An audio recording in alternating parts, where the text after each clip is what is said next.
Muito bem, começando mais uma live aqui da Inova Prudente. Boa tarde. Hoje a gente vai falar sobre posicionamento digital. Deixa eu ajustar aqui, conferir, ver se a gente está online. Já tenho um retorno aqui. Tudo bem? Boa tarde, eu sou o Rogério Alessi. A gente está falando aqui diretamente da Inova Prudente. Legal. Depois alguém me dá um retorno aí se está chegando o som, se está tudo ok. Porque hoje a gente vai falar de um tema muito importante, com uma convidada super especial, uma convidada que tem uma relação bacana com a cidade. Deixa eu só baixar o som aqui do meu celular. A Tati Maeda, nossa convidada, ela é jornalista, especialista em inovação digital, vai falar sobre esse posicionamento digital em tempos de pandemia, tentar nos ajudar, como é que a gente se posiciona, como é que a gente cresce, como é que a gente usufrui dos recursos, né? E é uma super querida, convido para estar com a gente agora. Salve, querida, boa tarde. Tudo bem, Prazer. Rogério? Tão diferente estar aqui em São Paulo, compartilhando com vocês. Mas obrigada pelo convite. Muito bacana. Seja bem-vindo à nossa sala, bem-vindo a todo mundo que está acompanhando a nossa live.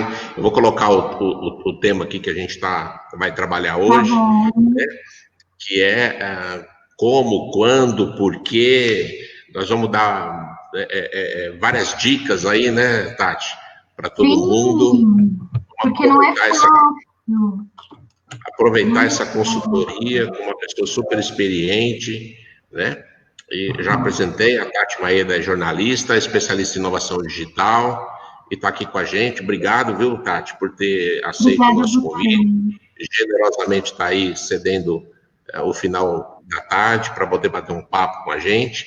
Também quero convidar todo mundo, para quem quiser e tiver interesse, se manifestar aí nos comentários, pode mandar pergunta, pode fazer as contribuições, são sempre muito bem-vindas, a gente joga para cá, né?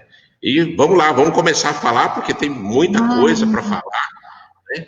E eu acho que a primeira coisa que a gente pode deixar claro para quem está assistindo a gente agora, que posicionamento é muito mais do que presença digital, né, Tati? Como é que a gente diferencia isso? Como é que a gente explica para a gente poder ter esse início de bate-papo aí? Joia.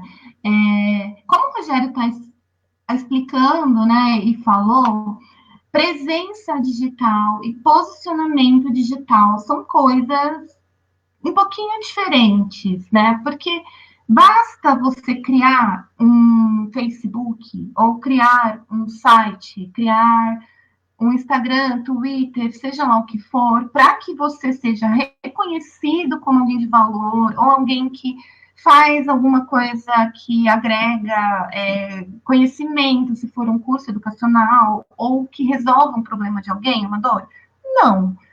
Principalmente no momento onde a gente vê tantas pessoas, né, em razão da pandemia, respeitando isolamento social, distanciamento, tendo que fazer uso desses recursos digitais para se comunicar e criar interação e relacionamento com pessoas. Então, qual é a diferença básica entre presença e posicionamento? Presença digital, ela é você estar inserido nesse universo tão vulnerável, onde mídias sociais morrem e nascem todos os dias, e a gente fica meio maluco tentando acompanhar tudo. E posicionamento é a maneira como você vai se comunicar, seja através da voz, seja através de um texto, seja através de uma imagem ou de ilustrações, infográficos, diversos métodos que a gente encontra para comunicar uma informação. Eu acabei nem citando, mas hoje o que está crescendo assim, super forte, né, já vem crescendo e aumentou muito, né, a incidência de criação de podcasts. Então, assim, a sua voz também importa, porque nós normalmente, por exemplo, um detalhe importante de posicionamento é quando você se comunica verbalmente, A gente tem que tomar cuidado, porque quando eu estou na presença ao vivo de alguém, normalmente nós falamos muito rápido. Mas quando você está numa gravação onde a pessoa não te enxerga, é preciso tomar cuidado com as pausas, respirar, falar de maneira mais articulada. Então, pequeninos detalhes estão inseridos nesse contexto de posicionamento que muitas vezes a gente esquece e acaba deixando um pouquinho de lado ou fazendo meio de qualquer jeito, pelo simples fato de acreditar que basta ter várias mídias conectadas para estar se posicionando. Não é assim. E uma outra coisa importante, que eu acho que já fica como um insightzinho para se pensar, é posicionamento digital não é apenas o que você publica, ou seja, aquilo que você acredita que faz sentido para as pessoas, mas também diz respeito ao que as pessoas falam sobre o que elas pensam de você, do seu negócio, da sua marca, da experiência que ela teve com você em algum lugar, ou enfim. Então, posicionamento é muito mais do que estar presente. Você precisa ser presente. E para ser, você tem que estar atuando e se relacionando de maneira recorrente. E entregar muito conteúdo, porque é o que as pessoas esperam de quem está presente. Na verdade, se você não contribui compartilhando aquilo que você sabe, e ajudando as pessoas a perceberem valor naquilo que você faz, por que eu vou comprar do Rogério e não vou comprar da Tati?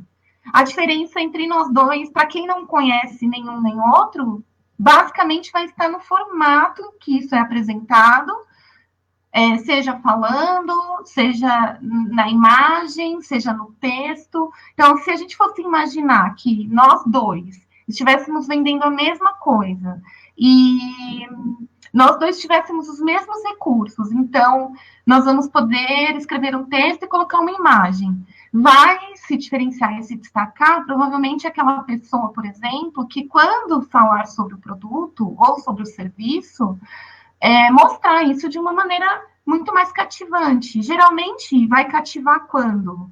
Quando você identifica o que você resolve melhor. O que eu resolvo melhor que o Rogério se você comprar o meu produto? Né? Não criando uma rixa, né? Uma coisa desleal, mas entendendo qual é o seu diferencial em relação ao outro e mostrando esses diferenciais da maneira como você mostra esse conteúdo nesse ambiente. Esse posicionamento para ser sólido, para ser permanente, para ser sério, e para conseguir dar o efeito de engajamento, para transmitir a credibilidade, ele tem muita coisa por trás dele, né? Não é simplesmente publicar conteúdo e esperar que isso vai trazer um resultado prático, né? O que está por trás do posicionamento para que a gente possa pensar o que a gente tem que preparar, dominar e ter para se posicionar e ter resultado desse posicionamento, né? Que eu acho que é o objetivo de todo mundo, né? Como é que a gente trabalha isso, Tati? Tá, então, primeiro acho que vale compartilhar 3 pontinhos que são, acho que, essenciais quando a gente pensa em se posicionar nesse ambiente digital. Então, primeiro, todas as mídias sociais, não vou falar todas, né, porque toda é uma coisa muito, mas assim, quase todas, ou as que eu conheço atualmente, nesse instante, já que tudo muda toda hora, né, as principais mídias, elas possuem formas de apresentar conteúdos muito específicas e particulares. Então, o que eu quero dizer com isso? Quando você escreve uma publicação no Facebook, ela vai apresentar esse conteúdo mais para as pessoas que interagem mais com você. Então, por que isso? Porque se você tiver uma base de 500 amigos conectados, esses 500 amigos estão conectados com outros 500, e imagina que seria impossível para o Facebook apresentar tudo que todo mundo publica simultaneamente ao mesmo tempo. Então, o que você precisa basicamente entender? Eu falei do Facebook, mas no Instagram também é assim, no LinkedIn é assim, no Twitter é assim. No Twitter é até um pouco mais rápido, porque são micromomentos, mas, de modo geral, tudo corre muito rápido no feed, onde você compartilha a informação normalmente, ou no Stories, já que quase todas as mídias, as principais aí, hoje têm esse recurso ativado. Então, o que é extremamente importante? Você tem que ter cadência na maneira como você compartilha os seus conteúdos. O que é cadência? Muita gente me procura ou pergunta em consultoria, tanto marca quanto profissional liberal. Ah, mas eu não consigo publicar todo dia. Ou eu não consigo fazer 3 publicações todo dia. Então, assim, não é volume de conteúdo necessariamente que vai fazer com que você tenha uma performance ok. Até porque a gente fala assim, menos é mais. Ou se você publica muita coisa, às vezes as pessoas também se cansam. Então, você tem que ter um equilíbrio que você, de acordo com o seu segmento, vai entender verificando os dados. Mas, de modo geral, você publica... você pode publicar uma vez por dia, então mantenha essa cadência, com prevalência do horário que você publica sempre. Então, eu consigo publicar todos os dias no período das 8 às 9 da manhã. Ok. Se você mantém essa cadência, a chance que esse seu conteúdo seja apresentado para os seus seguidores é muito maior, em quase todas as plataformas. Então, Facebook, Instagram, Twitter, LinkedIn. Se você mantém cadência, os algoritmos, que são que, de certa forma, equilibram a distribuição de conteúdo, eles entendem organicamente que você tem essa continuidade no trabalho recorrente. Então, que seus seguidores estão habituados a interagir com você nesse horário. Então, manter cadência é importante. Posicionamento é outra coisa importante, que tem um pouco a ver com o que eu estava falando quando eu estava exemplificando. Se eu e o Rogério temos uma empresa, ou se nós vendemos serviços que são idênticos ou similares, por que você vai escolher o Rogério ou por que você vai me escolher? Então, imagine que nós somos empresas concorrentes. Posicionamento diz respeito a como nós nos colocamos diante de cenários que, às vezes, geram polêmica ou geram dúvida nas pessoas, mas que você se sente seguro para compartilhar o que pensa ou como a marca, junto com seus valores, se conecta com o que está sendo falado. Então, para dar exemplos mais palpáveis, você tem que falar de tudo sobre política? Não sei. Mas, se for algo que está acontecendo em escala mundial, então, que envolve questões políticas, então a pandemia, no caso, que é o tema da live, inclusive, a gente vai ignorar completamente que a pandemia está acontecendo e quais são as medidas que o governo, seja em qual esfera, está tomando para que a gente se resguarde? Não sei. Então, assim, se você acaba não conversando com seus seguidores sobre isso de alguma forma, talvez isso gere uma impressão de que você está um pouco fora do mundo, né? Então, posicionamento é importante, escolher a forma de se posicionar, e relacionamento, que é você publicou, você compartilha. Muitas vezes, isso é o que, na maioria das marcas que eu atendo, é o que mais dá problema. Deixa as pessoas comentarem e não interage, não corresponde. Então, você está usando a mídia social é um veículo, é como TV, rádio, jornal, mídia social. Então, o veículo é uma coisa, o que você está falando precisa se conectar com alguém, que é um ser humano. Então, pessoas gostam de relacionamento, interação. Se você der um simples likezinho ali, isso já gera uma coisa boa na pessoa. E tem resultados práticos no engajamento também, porque cada interação nessa publicação que você faz na mídia social, ela indica para o algoritmo que isso é relevante. Então, normalmente no Facebook, por exemplo, isso vai novamente ser apresentado no feed. Então, cadência, posicionamento e relacionamento são 3 pontos importantes para se posicionar na internet. Essa cadência, se a gente tiver o hábito de publicar sempre no mesmo horário, com aquela frequência que aquele público espera, isso já gera uma expectativa natural em quem vai receber a informação, né? E manter isso é importante para manter o relacionamento. Né? Assim como no relacionamento pessoal, né? Imagino. Exato. E é importante, por exemplo, quando eu trabalhei nos Jogos Olímpicos, né, em 2016, atendendo a Rede Globo, e lá a gente criou um calendário que era super legal. Tinha as publicações da programação, né, dos jogos que eram transmitidos. Podia falar? Eu fui falando de marca, né? Me desculpa. Pode. Mas assim, Fica à vontade. Jogos Olímpicos para a emissora, enfim. Claro, Era a emissora oficial, então eu trabalhei lá com eles. Mas então, a gente criava os conteúdos em real time, porque era uma emissora que transmitia 24 horas por dia. Mas, além disso, o que a gente planejou? Uma ação que a gente criou uma hashtag para cada dia da semana. Então, tinha segunda do flashback, terça do look lá, porque tem um monte de novela e tem as coisas. Então, andando daquele tempo. Então, o que era legal? Toda terça a gente publicava com a hashtag terça do look, não sei o quê.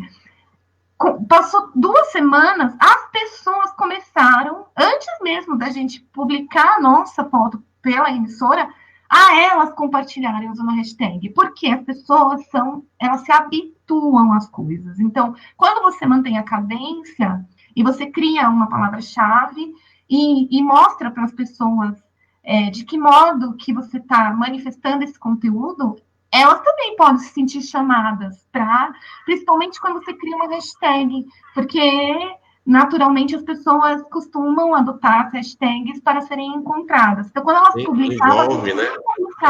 E criam envolvimento, que é aquela coisa. Então, ao mesmo tempo que você está estabelecendo uma cadência, então, todas as terças tem um look da novela. É uma cadência uma vez por semana. Então, cadência é diferente de volume. É isso que as pessoas às vezes confundem. Mantenha a cadência, crie editorias para dias específicos. Então, vamos fazer lives toda quinta ou toda terça. Tenta manter essa recorrência, porque a probabilidade de criar aderência é grande. E aí, só para não passar batido, às vezes a pessoa fala assim, mas eu estou fazendo, o engajamento está baixo. Aí você tem que testar um outro horário. E dando um exemplo prático, se você vende produtos para bebê, assim, recém-nascido, até 2 aninhos. Sim. Então, tem pesquisas que mostram que a maior audiência para esse tipo de consumo de produto, para ler, para interagir no post, é da meia-noite às 6 da manhã. Olha só, e a gente acabou de receber uma pergunta aqui do professor Wilson, um abraço, um grande amigo, está sempre presente aqui com a gente. E olha que bacana, o Wilson perguntando qual é o melhor horário para publicar nas redes sociais, você já começou a entrar nessa resposta aí, bacana. Obrigado, Wilson, pela participação. Todo mundo pergunta isso. E depende muito do que você vende para o público que você quer atingir. Aí, normal. Então, assim, o que você precisa ficar atento? Se for no Facebook e no Instagram, você tem acesso gratuito a gente chama de métricas e dados, né? Então, mostrando coisas simples, de forma gratuita, que é qual foi a faixa de horário que as pessoas mais curtiram a sua publicação. Então, se você acompanhar isso através desse painel, você consegue entender qual é o melhor horário para você testar, criar essa publicação, que pode ser dia sim, dia não, ou que pode ser uma vez por semana. Enfim, isso ajuda muito. E tem que experimentar coisas, porque, por exemplo, qualquer acontecimento extraordinário ou um imprevisto também modifica a maneira como as pessoas consomem conteúdo. Influencia, né? Quando aconteceu a pandemia, você podia fazer a live que fosse com quem fosse. Quase que provavelmente as pessoas estariam buscando informações sobre coronavírus. Então, entender também que eventualmente pode ocorrer oscilações, mas isso é natural. E aí, por isso que a gente tem que estar antenado com o que está acontecendo agora, né? Para não também. Tem gente que trabalha com agendamento de publicação porque quer antecipar, né? Às vezes é o profissional liberal, ou é uma pequena empresa que não tem uma agência para fazer a gestão. Então, ela própria cria os conteúdos e já programa. Então, você tem que ficar super ligado para não compartilhar alguma coisa. Tati, a gente já percebeu, viu, Tati, Wilson, essa nossa experiência, que as nossas publicações no início da manhã e no início da tarde têm um engajamento melhor ao longo do dia, porque normalmente essas são voltadas para quem está desempenhando uma atividade comercial, empresarial, então ao longo do dia as pessoas acabam interagindo mais. As publicações noturnas, a gente já percebeu que tem um engajamento menor, talvez porque o nosso público, boa parte são de acadêmicos, e aí ou eles estão tendo atividades na escola, ou mesmo, né? Então, tem uma participação bacana aqui também de um grande amigo, o Fábio. Tati Maeda é muito competente, também concordo. A Tati, além de ser uma grande amiga, é uma mentora que teve uma participação muito forte aqui no ecossistema de Prudente, trabalhou com a gente. 3 anos atrás, você lembra? Então, não tinha muito nova, 3 anos atrás. Não tinha. Quanta coisa foi criada, né? E aí teve a edição do Startup Weekend, que você foi mentor em 2 edições, né, Tati? Você teve com a gente, né? Fui mentora no Women e também no aberto, né, geral. E fui treinando os pitches, né? Preparei a turminha e chorei, né? Porque você vê o pessoal fazendo pré-pitch, depois você prepara a turminha para a banca, e enfim, é uma experiência, você sabe, né? Estou falando de Startup Weekend, gente, é uma experiência incrível, e eu tive a honra de ser convidada 2 vezes para mentorar em Prudente, muito feliz, foi um prazer. E eu tenho contato com pessoas que participaram das edições, os participantes até hoje, que é uma coisa legal que se manteve também. E aí tem uma outra novidade que a gente vai contar daqui a pouco, que é a sua participação no nosso processo de aceleração. A gente vai ter também um convidado surpresa daqui a pouco que a gente vai chamar, mas antes disso, tem um assunto assim que é importante da gente abordar, que você falou aí do posicionamento do relacionamento, do engajamento, mas isso às vezes gera conflito. E aí, como se posicionar num tema ligado a essa gestão de crise num ambiente tão difícil de lidar, né? Porque tem um viés muito grande, né, Tati? Às vezes você escreve uma impressão ou dá uma informação, sempre tem um público que vai querer interpretar de uma maneira diferente, talvez contrariar, se impor. Como é que a gente se posiciona em momentos em que a gente tem percebido que houve aí uma crise, uma questão de interpretação, talvez? Como é que a gente pode se posicionar nesses momentos? Tá. Na verdade, ali no comecinho, na primeira pergunta, eu esqueci de falar um ponto importante que o Rogério citou agora, que é o seguinte: posicionamento, então, não é só o que a gente manifesta, mas principalmente, talvez, o que falam sobre nós ou como nos enxergam nesse ambiente vulnerável. E também não é assim, eu quero virar influencer, ou eu quero que meu produto venda muito, ou eu quero ser muito conhecido. Às vezes as pessoas confundem posicionamento digital estratégico com isso.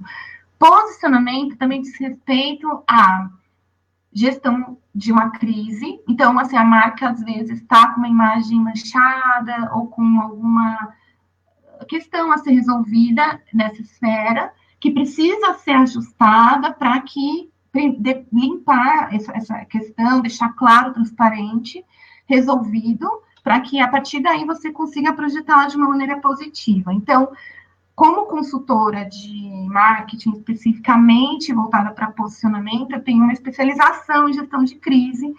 E como faz para a gente se posicionar em momentos onde as coisas estão meio nebulosas, ou quando você apresenta um conteúdo que é interpretado de uma maneira que você não imagina, ou que destoa daquilo que você está pensando. Existe uma coisa na internet que é uma coisa um pouco diferente, não é tão diferente da vida real, mas que é mais evidente dentro desse ambiente. Você pode colocar qualquer coisa escrita, uma foto, não interessa, qualquer coisa que você publicar em qualquer mídia social, que você tenha pesquisado, estudado, validado antes para ver se é correta. Eu te garanto, então eu, Tati, quem sou eu na fila do pão, mas eu te garanto que se você abrir para comentários, com certeza você vai ter comentários positivos, comentários neutros e comentários negativos. Por que isso acontece? Porque nós, dentro da internet, vemos de uma maneira mais abrangente um negócio que eu chamo de legitimidade mediana. Então, o que é legitimidade? É aquilo que você entende e que nós entendemos em consenso que é real, que é concreto, é legítimo, é verdadeiro. Então, legitimidade mediana. Mediano por quê? Se você tem um equilíbrio ou tem manifestações positivas, negativas e neutras dentro do mesmo ambiente ou contexto, isso, de certa forma, exerce uma questão mediana de ideias, né? Então, você, como gerador do conteúdo, tem que estar preparado e já sabendo que isso vai acontecer. Como lidar com os comentários negativos? Ou, às vezes, não são comentários negativos, são ataques mesmo, né? Para algo que você manifestou. Então, primeira coisa, se a pessoa faz um comentário contrário àquilo que você tenha compartilhado, de uma maneira educada, você pode corresponder a essa pessoa, certo? Porque a gente age com as pessoas de acordo com como elas agem conosco. Então, às vezes, a manifestação é negativa em relação àquilo que você está falando, mas é educada e é algo que pode ser discutido num nível tranquilo, digamos assim. E isso é saudável, inclusive. Conversar com as pessoas mesmo no momento de contradição. Agora, se a pessoa é mal educada, ofensiva e tal, como lidar com isso? Muitas vezes as pessoas bloqueiam ou apagam, ou, enfim, acaba não sendo a melhor forma de lidar, mas como lidar com haters, basicamente. Não existe uma receita do bolo certinha, mas você tem que ter critérios como marca. Então, se você é um negócio e estão atacando a sua marca de maneira ofensiva e reativa, o que precisa ter já criado na sua marca? Você já tem que ter as suas premissas, que seria tipo, eu nem sei se Menova Prudente tem, mas, por exemplo, comentários ofensivos ou que ferem, você já tem que antecipar isso. Isso é gestão de crise. Gestão é você provisionar cenários, então antecipar coisas que podem acontecer e como você lidaria com isso. Então, para você melhor se resguardar desse cenário de crise e de comentários ofensivos ou que denigrem instituições ou marcas ou pessoas, é você ter uma política de conteúdos previamente definida, onde você define. Então, se o comentário for preconceituoso, ofensivo, etc., assim por diante, e deixar isso no Notas, por exemplo, do Facebook, dá para deixar. Você pode deixar isso na mini bio do seu Instagram. Então, tem as revistas, geralmente, os jornais, normalmente eles descrevem o conteúdo, tem a oportunidade de você comentar, mas antes da caixinha de comentário, eles já colocam. Comentários poderão ser ocultados. A política da empresa, né? Essa é a melhor forma de você lidar com haters, ofensas. Porque tem gente que vem na nossa timeline, parece que discordar, justamente para criar um embate propositalmente, né? A gente percebe isso, né? Não é. Então, assim, sobre a discordância de maneira educada e que agregue valor, porque às vezes isso engrandece o que você está compartilhando, é uma coisa. Agora, acho que falta de educação você pode responder com educação, e aí você está corrigindo. Agora, ofensas, palavrões, preconceito, tudo aquilo que a gente sabe que não é agradável e que não vai construir, né? Alinhado com o seu valor como empresa, como marca, como profissional liberal, você tem que criar a sua dinâmica. Então, por exemplo, pode ser deletado e pode colocar no notas que essa pessoa será banida, né, da oportunidade de estar comentando nesse, e aí você, e aí sim, mas isso está manifestado antecipadamente, então as pessoas estão cientes claramente de que existe regulações ali para que a gente consiga manter um ambiente harmônico, onde a concordância não é exigida, mas a educação e o respeito, sim, é importante. E quase ninguém faz isso, Rogério. Então, aí às vezes deleta e não tem nada, aí a pessoa, enfim. É mais bravo ainda. Até porque, dependendo do tipo de manifestação ofensiva, isso pode gerar uma problemática que ninguém deseja, mas que fere até a esfera, vai para a esfera judiciária, né? Então, se isso prejudica a sua marca desse modo, você pode printar. Então, assim, a pessoa tem que tomar cuidado com o que fala, mas se você se resguarda antes com uma política de gestão de conteúdos e comentários, isso vai já te ajudar bastante. E alguém, se tiver curioso em como fazer, pode me chamar depois, eu posso mostrar modelos de como criar isso. Eu estou aqui com a Tati Maeda, a gente está falando em posicionamento digital. A Tati já deu várias consultorias aqui na cidade, e eu tenho um convidado para chamar aqui para a sala, Tati. E a gente tem uma notícia para dar aqui para a comunidade, que você vai estar ajudando a gente num processo. E eu queria chamar para a sala também um grande amigo que está online. Bem-vindo, Luiz Zizi. Alô, você! Aliás, esse menino foi que me levou para o primeiro Startup Weekend para mentorar, né? Foi essa pessoa. Foi muito legal. Aí que eu conversei com o Rogério e com o Altino na época também.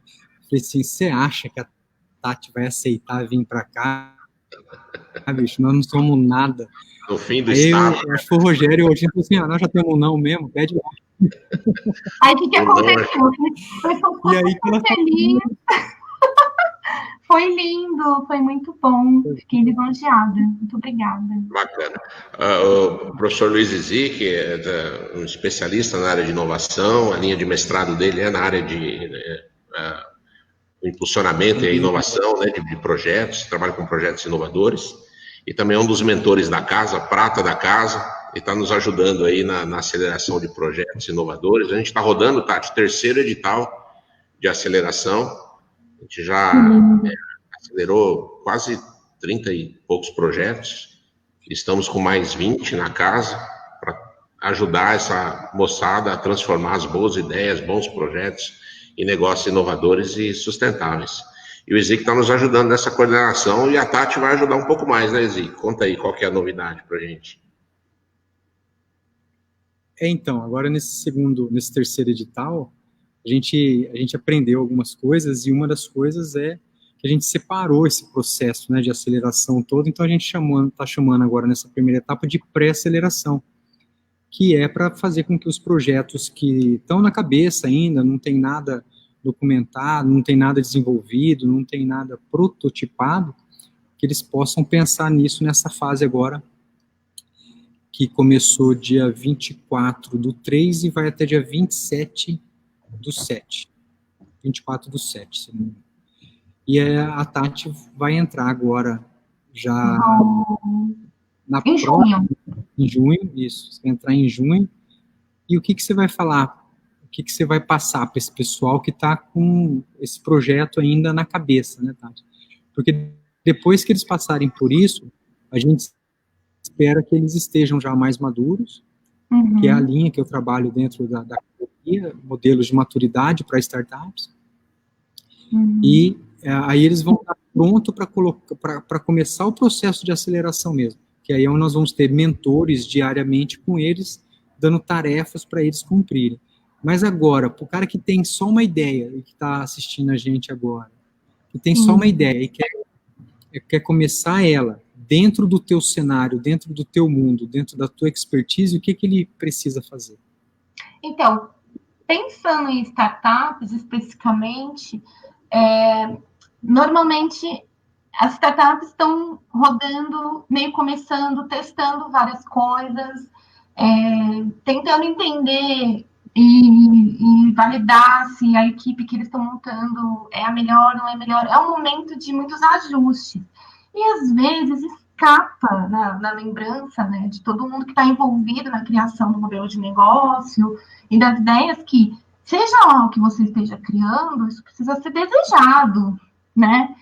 Você tem que criar algo que as pessoas queiram mais do que outra coisa que já... Então, se você cria algo que já existe algo parecido e tudo mais, você tem que saber diferenciar isso na maneira como você apresenta isso, tanto para o investidor quanto para o mercado consumidor, para que isso seja querido e que seja consumido principalmente. Inclusive, só fazendo um resgate de Startup Weekend, um dos pontos importantes que a gente trabalha, né, no Zero to Hero, na jornada de aprendizado, que seja do zero até o sucesso da turminha, você tem certeza de que o que você está criando é algo que resolve um problema? Então, além de você entender isso, você precisa validar, mas você precisa ter essa antena ligada de como, por que e quando eu vou começar a falar disso para que as pessoas desejem ser consumidoras disso que eu realizo. Então, basicamente, o que eu vou levar na mentoria para as startups no processo de aceleração é a ideia de como estruturar uma boa presença digital, como cuidar do seu posicionamento, porque existem pares de mercado ou concorrentes que a gente fala que podem estar há mais tempo trabalhando isso, que às vezes não é um concorrente direto, mas é algo similar. Então, como que você faz para monitorar a melhor maneira de comunicar com o seu público-alvo, explicar cuidados que você tem, então, para provisionar cenários que as pessoas podem questionar pontos que, teoricamente, ninguém vai perguntar isso. É exatamente isso que perguntam. Então, ensinar como criar um plano de ação para posicionamento, com tudo bem desenhadinho. Então, qual é o tom, qual é a voz, quais são os canais de mídia que favorecem o nosso posicionamento, como você faz para acompanhar e entender resultados, medição, porque assim você consegue entender o que performa melhor. Acho que é isso, assim, basicamente. Tem bastante informação, vai ter case também de uma coisa ou outra que eu vou trazer, mas, de maneira geral, é ajudá-los a entender a importância de cuidar da reputação e do valor daquilo que eles estão criando, né? Das startups, do que eles estão desenhando. 20 empreendedores, né, das startups. 20 empreendedores de sorte vão ter essa oportunidade de poder, né, ter acesso a muito conteúdo que você vai compartilhar com eles, e a gente fica muito feliz de estar fazendo essa ponte e trazer você para cá. Assistindo, estou super animada. Bacana. Estou empolgada. Obrigado, viu? Obrigado, Ezik. Ezik está nos ajudando bastante na coordenação. Muito legal. Valeu. Um abraço, obrigado. Precisamos fazer uma live nós dois, hein? Verdade, não né? Qualquer hora a gente conta. A gente chama os mosqueteiros todos aí, divide a tela, a gente conta. Um abraço, valeu, obrigado, viu? Grande abraço. Beijo. Tati, a gente está se encaminhando para o final, a gente até estourou um pouco o tempo. Gente, Tem eu preciso responder uma pergunta, porque a gente vai ter que estender eu tenho mais, eu tenho outras perguntas para passar aqui, ó. Eu tenho aqui os comentários da Maria Alessandra. Um beijo para você também, a Leo, do Júnior Guadanucci, também, que está sempre ligado com a gente. A Luciana, que é sócia nossa aqui. É verdade, né? Ver a gente assim numa caixinha é inusitado, né? A Lu já fez consultoria comigo, essa linda, maravilhosa. Vamos aumentar a caixinha aí, ó. Fica... Verdade, Lu, saudade de você também, né? O professor Wilson aqui colocou mais um conteúdo, a definir como colocar produto e serviço no mercado. O comercial jamais deve ser desprezado. Sim. Verdade. Então, eu posso fazer uma observação sobre isso. O que está acontecendo hoje, né? Já vem acontecendo. Separar comercial de marketing é quase impossível hoje em dia. Porque, de maneira geral, assim, ou você está na internet porque você se posiciona, ou porque alguém está te colocando lá. Então, às vezes, o comercial que prospectava ligando, indo no cliente, as pessoas estão mais reclusas, que nem agora, nesse instante, há quase 2 meses. Ninguém pode ficar circulando e saindo. Então, como é que o comercial trabalha? Às vezes a pessoa não vai te atender no telefone, mas se você chamar ali no LinkedIn, tal. Então, é interessante, não dá para desprezar, mas o que acontece? Tem um termo que a gente fala nessa série da inovação, tudo que é multitasking, né? Que você tem várias habilidades desenvolvidas quando você se coloca como profissional. Então, as profissões estão mudando também. Esses modelos de caixinha, eles também estão mudando. Então, hoje, a pessoa que trabalha o marketing tem que entender minimamente como cativar através do texto. Isso, de certa forma, é o gatilho que faz a pessoa comprar o produto. Então, é como se é híbrido. Marketing e comercial tem que trabalhar em conjunto, porque se separados fica difícil entender o que as pessoas estão mais curtindo no Facebook. É aquilo que o comercial tem que criar uma estratégia ainda. Então, assim, você tem que ter uma sintonia entre os dois. Mostrar essa unidade toda, né? A gente falou de bastante coisa, tem até uns comentários aqui, como estão no meu Face pessoal, eu não consigo trazer para cá, mas eu quero mandar um abraço pro Fábio Boeton, lá da FAI, também estou sempre acompanhando as lives que ele faz, o Beto é nosso colaborador aqui, é o grande responsável por manter tudo de pé, que é a nossa infraestrutura, está sempre ligado, o Felipe Albuquerque também está passando o processo de aceleração, né? Ele fez a SW Muito Massa 2017, ele é também nosso... José Costa mandou um alô aqui também, obrigado, viu, Felipe? O Fernando Barros, advogado da IFTNET Telecom, um abraço para o pessoal da IFTNET, o Fábio, o Flávio, né? O André Ventura também, a importância do LinkedIn no mercado digital e sua influência. Olha, André, que tema bacana. LinkedIn, se quiser fazer... Verdade. A gente estava falando agora há pouco, né, antes de entrar no ar do LinkedIn, né? Ô, Tati, uma coisa que a gente estava conversando é essa pegada digital, né? Eu que sou da geração anterior a essa, eu tive talvez a sorte de ter vivido uma adolescência e o início de juventude, onde tudo que acontecia ficava no passado, e hoje não, né? Hoje tudo que a gente registra fica, parece que para uma eternidade, né? A nossa pegada digital é para sempre, né? E às vezes... Se você não é amiga dos caras lá, do Mark e tal, difícil ainda apagar.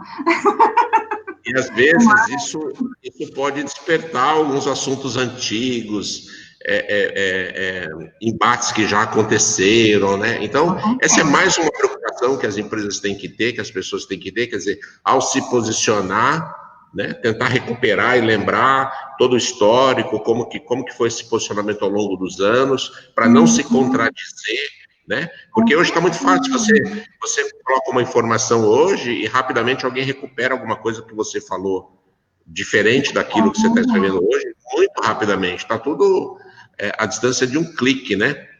Como é que a gente mantém esse padrão de comportamento e por que isso é importante e qual é o momento de mudar se a gente tiver que mudar, né? Como é que a gente consegue passar isso de uma forma transparente para as pessoas? O que a gente pode falar nesse sentido para ajudar quem está vivendo ou quem já viveu isso, né? Isso é importante, né, Tati? Eu vou... Primeiro, assim, é a pergunta de $1 milhão. Vou tentar responder de maneira que ajude todo mundo a, pelo menos, iniciar um processo de organizar essa busca, né, pelas pegadas. Então, assim, primeiro, eu acho que você falou um pouquinho sobre, às vezes, acontece uma crise e as pessoas ressuscitam coisas. Acho que sobre isso é interessante falar. Eu costumo brincar que o Google é tipo bola de cristal, né? Bola de cristal, o que aconteceu, não sei o quê. Vai no Google e tenta. Você vai achar. Então, tem caso de jogador de futebol que foi contratado para entrar num time aqui da capital de São Paulo, por exemplo, um time bom, não vou falar de times porque entra o futebol, mas enfim, aí os fãs que são super engajados, começaram a cavucar os tweets, então no Twitter, que esse cara publicava ao longo dos anos, e resgataram um tweet tipo de 10 anos atrás, que ele xingava os jogadores do time de alguma coisa. Ressuscitaram isso, printaram e reviveu aquela história. O que aconteceu? O menino, coitado, não chegou nem a vestir a camisa do time. Porque, obviamente, reincidiram antes do contrato. Porque, mesmo no passado, o medo da marca, né, do time de futebol, de que toda vez que esse jogador aparecesse jogando lá no estádio, as pessoas novamente ressuscitassem essa história, era muito grande. Então, posicionamento, você tem que lembrar de reputação. Então, para a reputação da marca, então, como jogador, como o time de futebol, isso era ruim. Então, a gente tem que tomar muito cuidado com o que a gente digita, com o que a gente publica, porque isso fica indexado nos buscadores, não só no Google, mas Bing, Yahoo, qualquer outro, Cadeia, sei lá, em outros ao redor do mundo, quase que pela eternidade, né? A gente não sabe. E volta muito rápido, hein? Ou como você faz para resolver isso, porque aí entra um outro fator, que também é muito atual, até falando de pandemia especificamente, vou citar um caso específico que eu acho que vai ajudar as pessoas a entenderem com mais clareza. Existe uma influencer que se chama Gabriela Pugliese, foi uma das precursoras em divulgar no segmento fitness, saúde, de qualidade de vida, através do seu perfil do Instagram e fazer muito sucesso. Então, agora, na época da pandemia, ela, na verdade, que já contraiu o Covid, na verdade, foi um dos primeiros casos, nos primeiros casos de Covid no Brasil, eles começaram a aparecer mais na mídia depois do casamento da irmã dela em Trancoso, onde as pessoas acabaram sendo contaminadas sem saber. Então, ela, que já tinha passado pela Covid, fez uma festinha para algumas pessoas dentro da sua própria residência. E o que é a Gabriela Pugliese? A marca dela é o nome dela. Então, é a pessoa, a profissional liberal, Gabriela Pugliese, influencer, compartilhar ali, por exemplo, as ações das marcas na qual ela tem parceria, ou seja, publicidade. Então, ela é paga para falar de um produto. Então, aquele canal, pessoal, o que ela fez? Ela compartilhou os momentos da festa, ou seja, no momento de distanciamento social, compartilhou a festa bebendo alcoólico, comendo hambúrguer, ela que, de modo geral, prega e vende uma imagem de produto, enfim, e pegou super mal. Então, a imagem foi totalmente manchada, deturpada. Ela, na verdade, já tinha outros problemas de imagem, que como que ela resolveu? Então, assim, como que, primeiramente, você começa a resolver essas questões? Primeiro, reconhecendo o que não foi legal ou o que foi errado publicamente.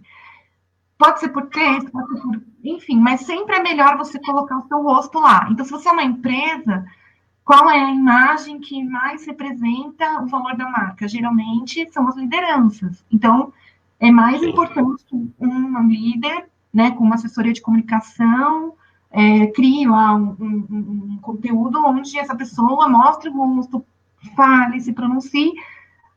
Vai ter a pessoa para falar que é só uma desculpa. Vai, mas nada supera a verdade. Então, seja verdadeiro no pedido. Reconhecer, né? Dar a cara e reconheça.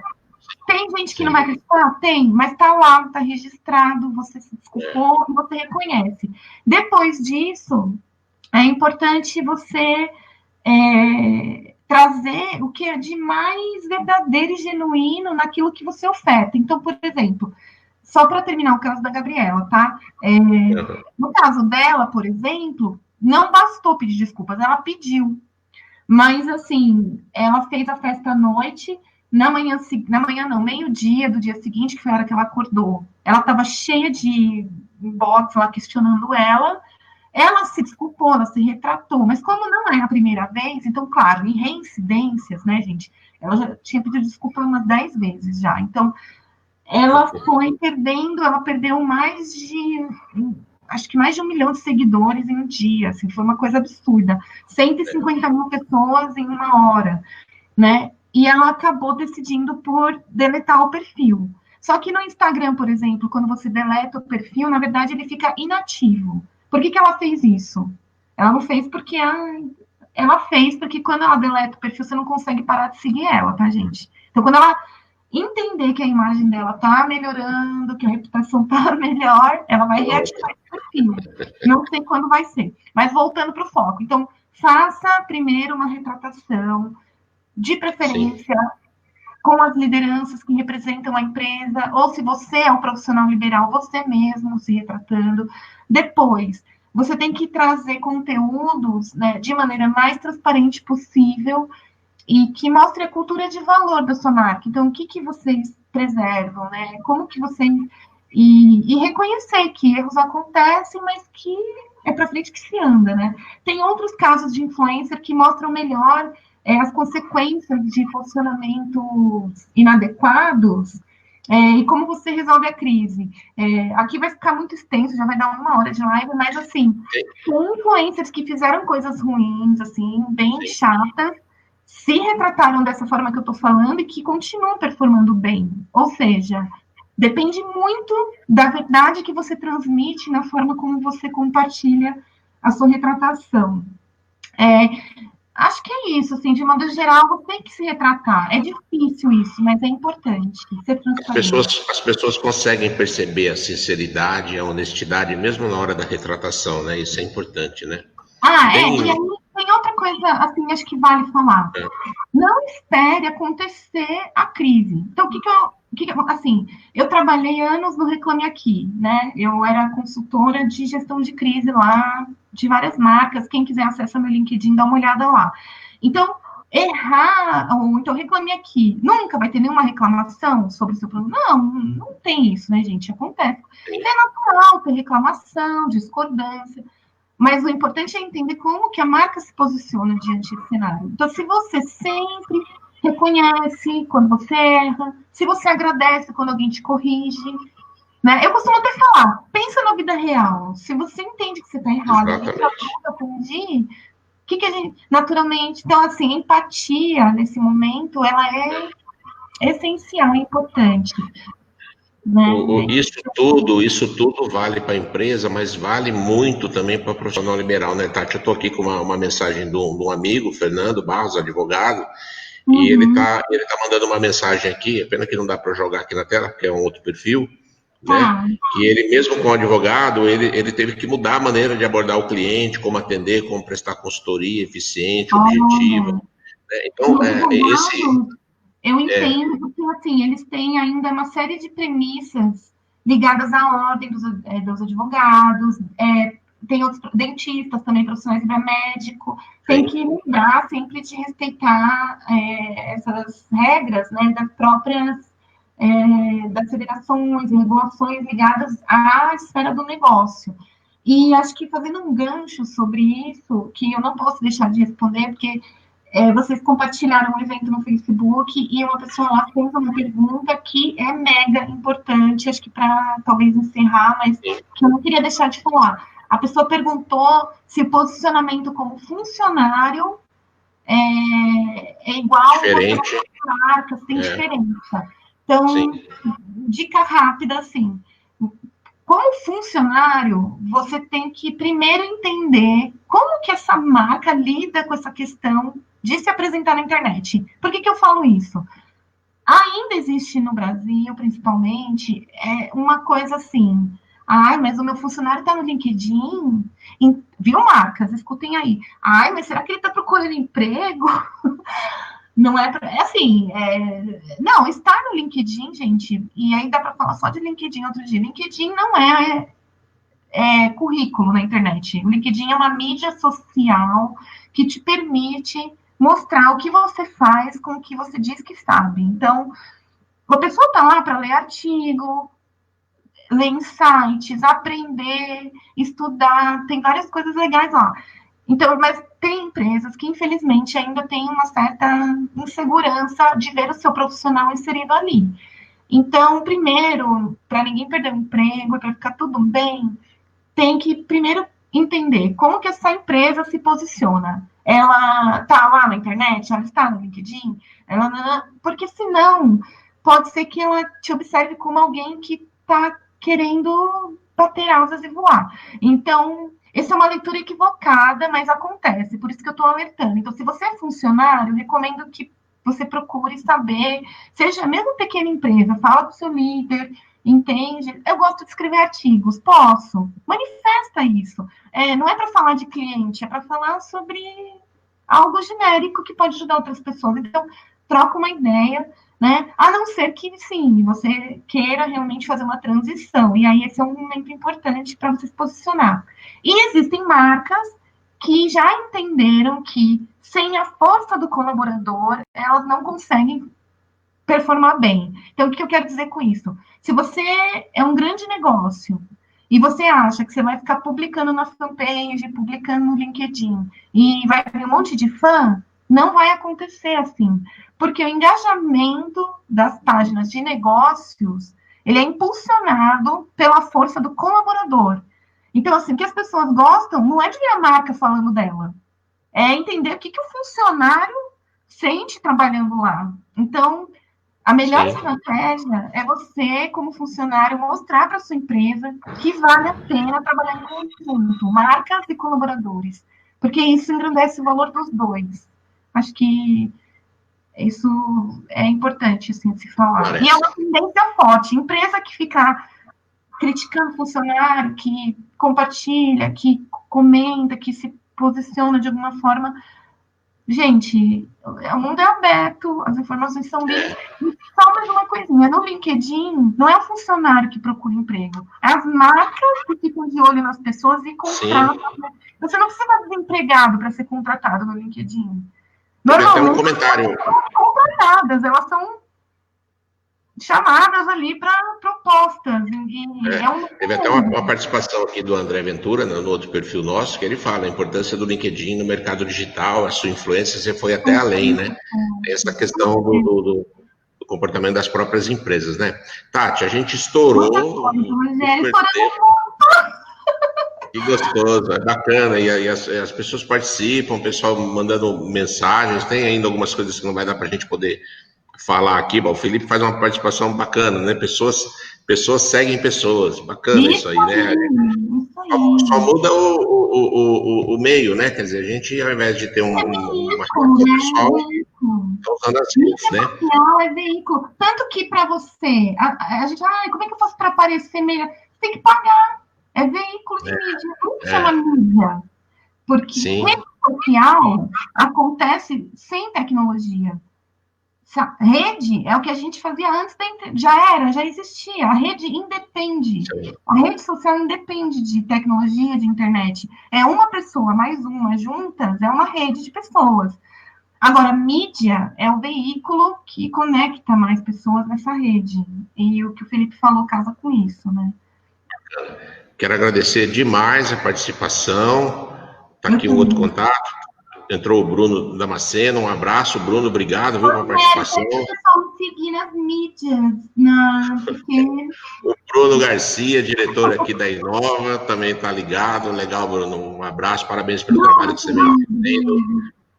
E queria me despedir de você, mas já deixar um gostinho de quero mais, que logo, logo tudo isso vai passar, porque vai passar, né, Tati? Ai, amém, vai passar. E aí você vai voltar para Prudente e a gente vai retomar aqueles projetos dos workshops e poder retomar o atendimento a empresas. Você tem vários pés aqui na cidade.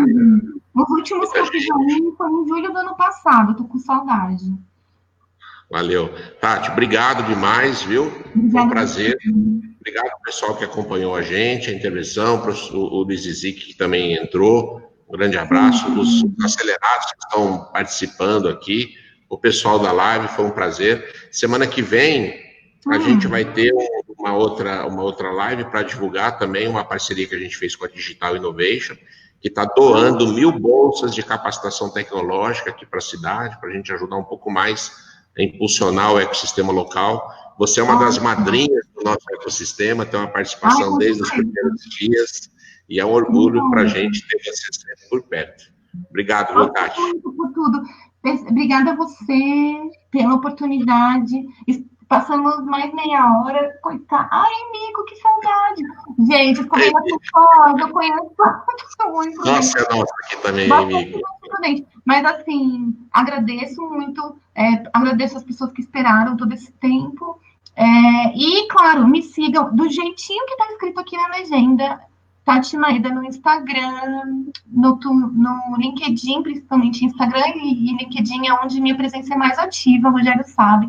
Mas eu respondo tudo. Então, vocês podem me chamar, tirar dúvida, saber mais sobre consultoria. A Tati é super generosa, está sempre à disposição, é uma grande amiga e tem realmente o espírito de um ecossistema saudável, que é de compartilhar, e de ajuda mútua e de entrega, né? E a gente agradece demais você ter doado esse seu final de tarde aqui para a Inove, para toda a comunidade. Tá? Prazer. Obrigada, gente. Valeu. Até mais. Pessoal, até a próxima. Tchau. Tchau.